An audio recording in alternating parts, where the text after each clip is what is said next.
Good day! Laban nga maya-maya lamang ng Alas Pilipinas Men's versus Indonesia sa leg number 2 sa SEA Volleyball League 2025 at ating pag-uusapan yan today at bigyan ng preview.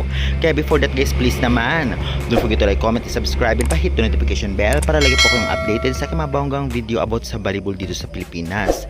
Maya-maya lamang 8 PM Philippine Times ay maghaharap muli ang Indonesia at Alas Pilipinas Men's kung saan balak ng Alas na makabawi sa Indonesia.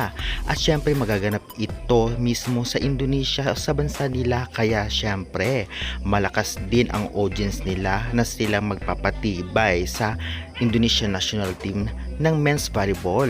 Kaya dapat paghandaan o pinaghandaan ito ng Alas Pilipinas para makabawi sila dahil sa pagkatalo nila sa leg number 1 sa SEA Volleyball League na ginanap nga dito nga sa Pilipinas.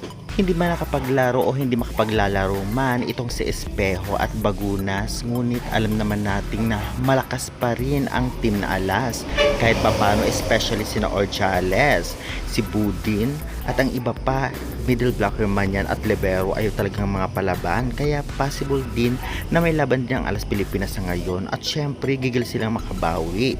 Hindi nga makapaglaro pa rin sina Bagunas at Espejo dahil nga base nga sa present o kakatapos lang na interview sa kanila ay nagpapagaling pa itong masyado at talaga namang kitang kita at ang ibig sabihin lamang nito ay maglalaro na lang sila sa FIVB World Championship na gaganapin sa September dito nga sa Pilipinas. Yan ang sure ball na makapaglalaro nga itong sila Mark Espejo at Brian Bagunas kasama si Lucas na isa rin sa PhilAm.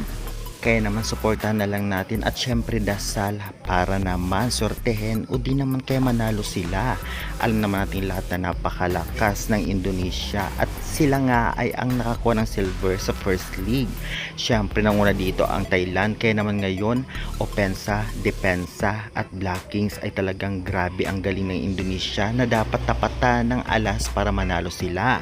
Kaya guys, excited na excited ba kayo sa bakbakan na ito? Sa tingin niyo makaari ba kaya ang Alas Pilipinas Men sa Indonesia ngayon at matalo ito? Comment nyo na yan at huwag kalimutan mag-like and subscribe for more updates.